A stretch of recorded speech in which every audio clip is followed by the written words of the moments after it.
Hello friends, welcome to my channel. कैसे हैं आप सब? होप आप सब अच्छे होंगे। जैसा कि आप सबको पता ही है, हमारी इंडस्ट्रियल रिलेशन की सीरीज़ चल रही है, जिसमें आज हम पढ़ेंगे meaning and definition of strike. Strike का क्या मतलब होता है? A voluntary stoppage of work on the part of a body of workers by common agreement or common understanding or by order of their union with a view to protecting or promoting their rights and interest in general or for fulfillment of specific demand। काम का रुकना workers के द्वारा या तो उनके union के बोलने के द्वारा, ठीक है, बोलने पर काम का रुक जाना, यानी वर्कर्स काम को क्या कर देते हैं, स्टॉप कर देते हैं कुछ समय के लिए। और वो क्यों करते हैं, ठीक है, या तो हो सकती है उनकी कोई डिमांड हो या तो उनकी कोई इच्छा हो जो वो पूरी करवाना चाह रहे हो। तो और वो अगर उनकी डिमांड पूरी नहीं हो रही है तो उस वजह से वो क्या कर देते हैं, स्ट्राइक कर देते हैं, ठीक है।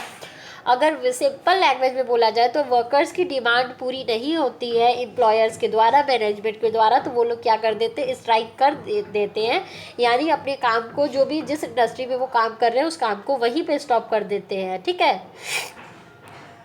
Definition of strike. अब स्ट्राइक की हम लोग कुछ डेफिनेशन भी देख लेते हैं। Strike is a temporary cessation of work by a group of employees in order to express their grievance or to enforce a demand concerning changes in work condition। Strike basically बोला जा रहा है temporary, मतलब कि temporary आप काम को जो वर्क कर देते हैं, जब आप काम को स्टॉप कर देते हैं, ठीक है, जो ग्रुप ऑफ वर्कर्स होते हैं यानी जो ग्रुप ऑफ एम्प्लॉयज़ होते हैं, जब वो टेम्प्रेरी बेसिस पे इंडस्ट्रीज़ के काम को रोक देते हैं तो उसी को बेसिकली हम लोग स्ट्राइक बोलते हैं। और वो क्या करते हैं, अपने डिमांड को पूरा करवाने के लिए ऐसा करते हैं। आइए दूसरी डेफिनेशन देख लेते हैं। Section 2Q of the industrial dispute act 1947 के हिसाब से क्या स्ट्राइक की डेफिनेशन है?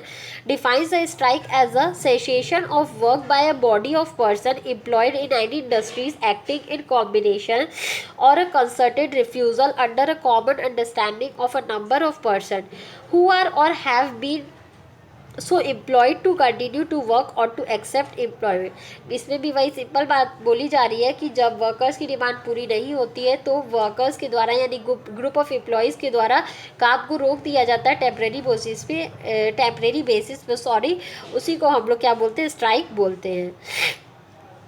इसकी और डेफिनेशन है वो भी देख लेते हैं। Such cessation of work should be by a body of person employed of any industry acting in combination और वो ग्रुप ऑफ पर्सन कोई भी इंडस्ट्री, किसी भी इंडस्ट्री के हो सकते हैं जो कि अपना काम रोक देते हैं, स्ट्राइक पे चल जाते हैं। There should be a concert refusal और a refusal under a common understanding. या तो हो सकती है सारे लोगों की डिमांड एक ही हो और उस डिमांड को वो पूरा करवाने के लिए क्या कर देते हैं, स्ट्राइक करते हैं।